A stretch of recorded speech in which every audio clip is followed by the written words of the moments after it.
This lesson covers Windows Server printing services. Unlike most of the roles, this is something you need to make sure has actually been installed. So if I go to Add Roles and Features, Server Roles, I have my print and document services installed.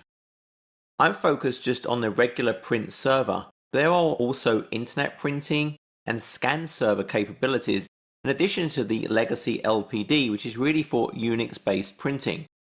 Likewise, for the file and services, there are different solutions. For example, that data deduplication is something you need to enable before you can dedupe data, as is, for example, the iSCSI target. Once print services is enabled, it's really designed to solve the challenge of corporate environments having many printers. While it would be possible for each user to manually add the printer over IP, it's very inefficient and lacks any control of prioritization of printing and controlling who can print to which printers. The goal of the print server is the printers are actually added to this print server. The drivers can be made available and even publish these printers, for example, into the Active Directory.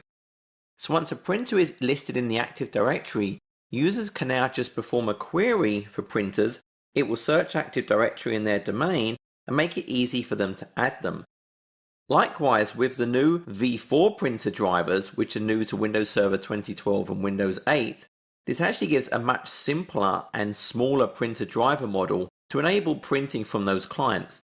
But the V3 printer drivers are still available and used for the older operating systems. When a printer is shared, there are a number of properties available.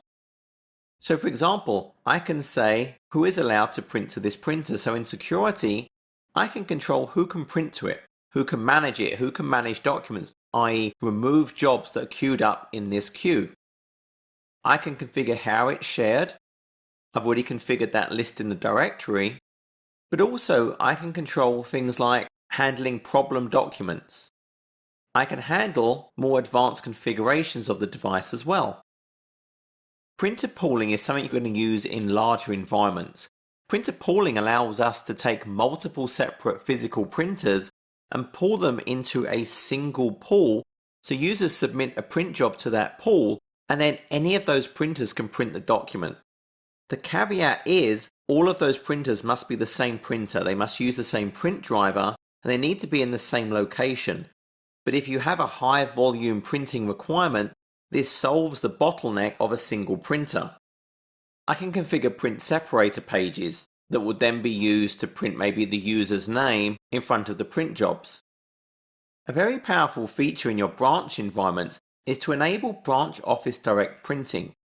With Branch Office Direct printing, although the print server is still queried by the user to find the printer for print drivers, when the user prints, they actually send the print job directly to the printer. So this is very useful in that branch location. Rather than sending the print traffic to the print server over a wide area network and then back to the printer, this gives you a very efficient printing environment. The user experience is very simple. They can select Add a Printer and it's automatically finding me the printers available to me by querying that Active Directory. Or they can do something manual, but this is going to give them the richest experience. While this is certainly one option to get users adding it manually, normally what organizations will use is actually group policy preferences. So group policy preferences allow us to specify printers to maybe network locations based on Active Directory site and automatically set that printer up for the user. This is made very simple by the Print Management Console. It actually enables a Deploy with Group Policy option. It allows us to select the group policy object we wish to use, and then if this should be applied to the user or the machine. And then we select that printer, then it's actually adding it to that group policy object we selected and is now deploying this printer for us.